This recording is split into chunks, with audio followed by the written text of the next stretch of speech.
The Halos. Forerunner superweapons capable of wiping out all life in their range. Well, almost all life.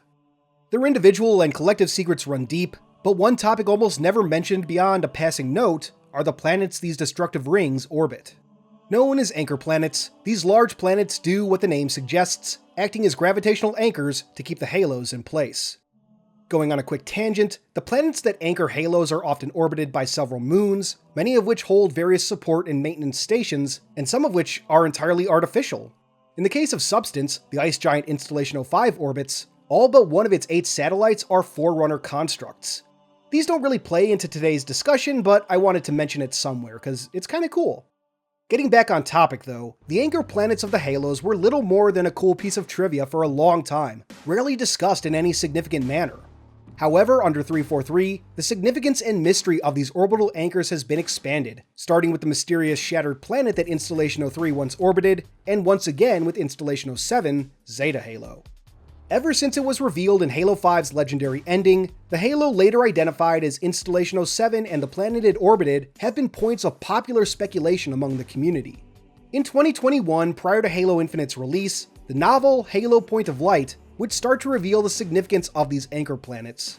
In the book, the Forerunner Ancilla Spark, once 343 Guilty Spark, and an ancient human named Chacus before that, notes that halos are often anchored near gas giants to avoid life arising in the shadow of a ring and to avoid attracting potential settlers. Halo Infinite reveals that the world Zeta Halo once orbited, a world with liquid water and a healthy atmosphere, was likely the former homeworld of the Zalanin, aka the Endless.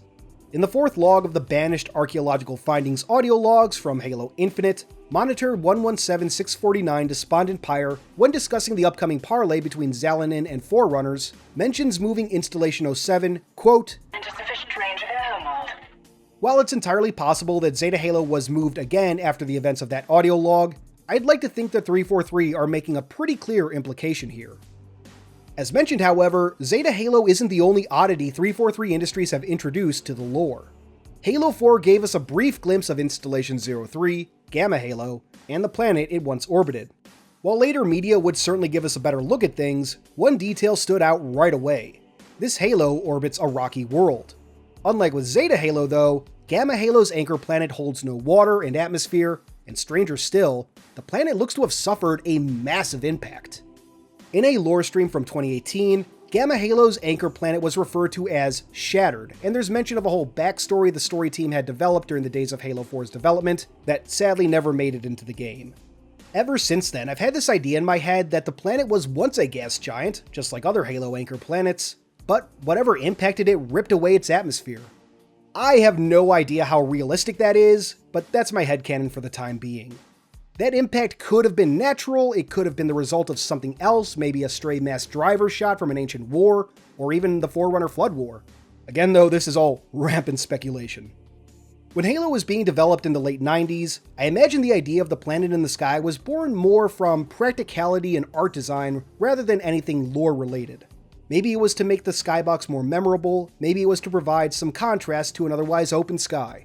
Whatever the original idea was, it's fascinating how that concept has evolved to the point that it's being used as part of the narrative now. But of course, let me know your thoughts in the comments below. Thank you for watching as always, I hope you enjoyed this, and until next time, this has been Halo Canon. Thank you once again for watching Canonites. If you liked this video, please give it a thumbs up, maybe even share it around, both of which help the channel.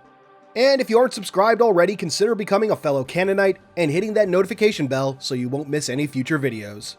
Halo Canon now has a Discord server, which you can find linked in the description box below.